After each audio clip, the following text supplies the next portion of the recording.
back in August, the Association of Boxing Commissions passed a rules package to the unified rules of MMA.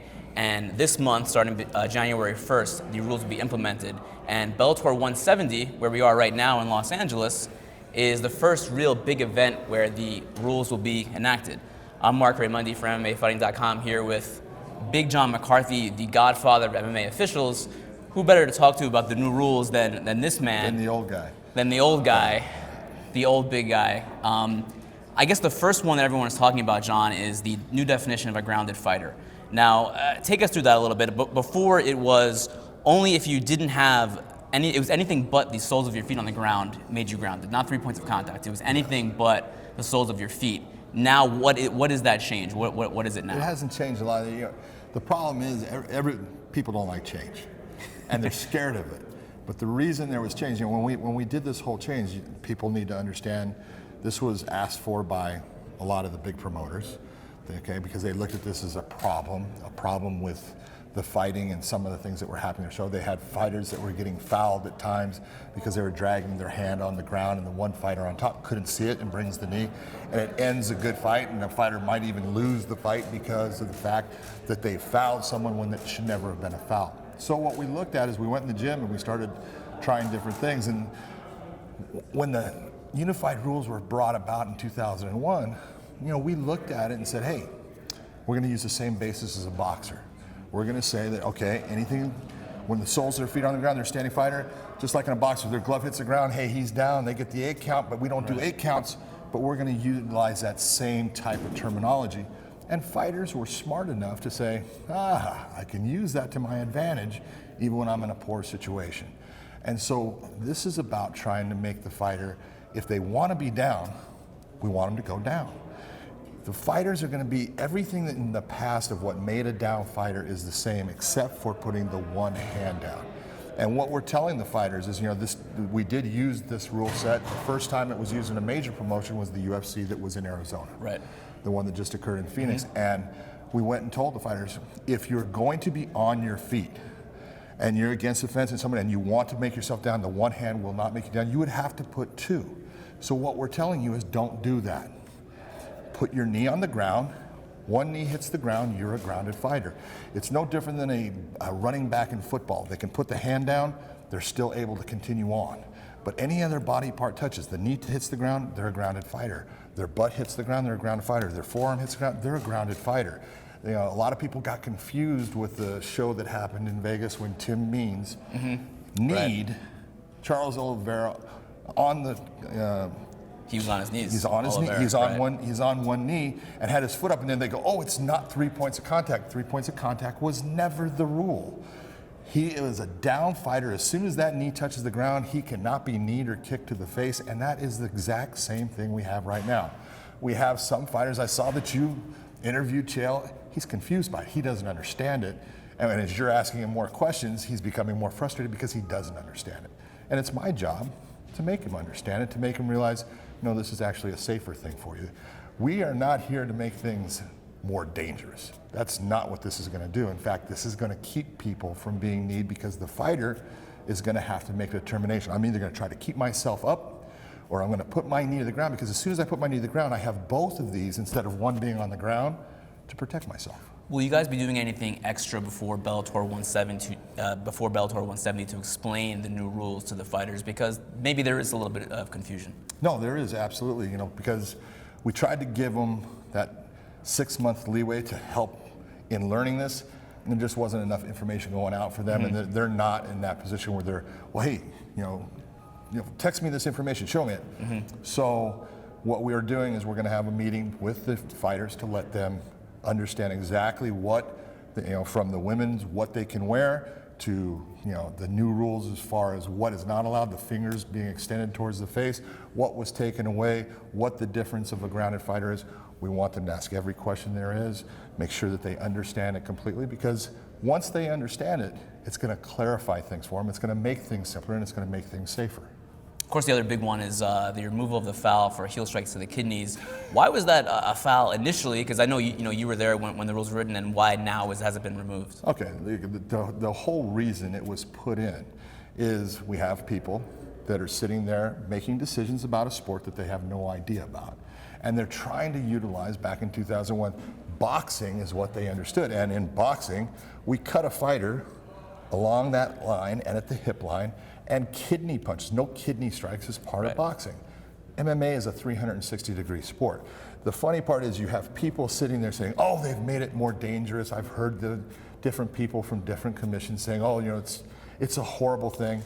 Mark, we were always, as an MMA fighter, allowed to punch that kidney as hard as I could.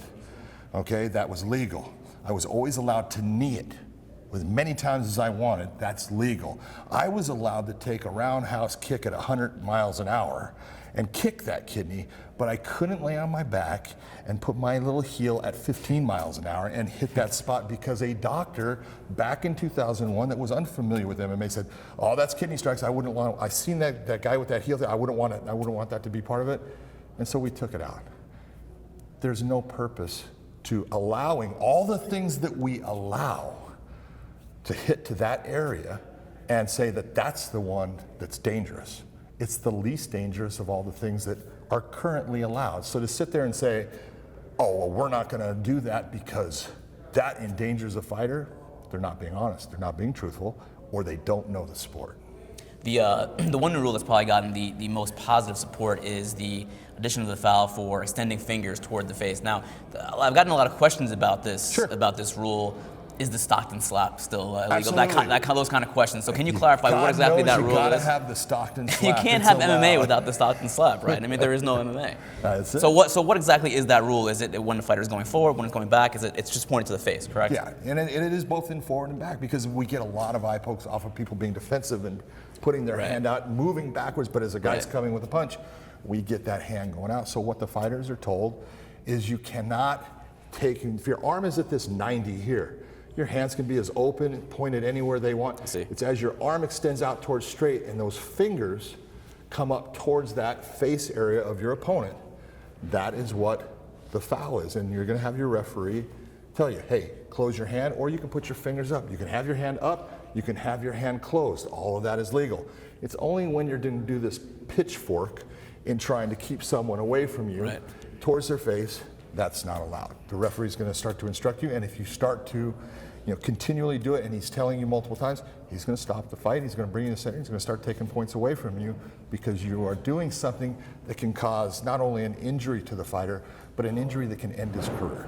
No contact necessary, just the actual act. No contact necessary at all. Gotcha. And the final one, as far as in-cage stuff goes, is the grabbing of the clavicle, which I've never actually seen that technique done. Even when it was allowed.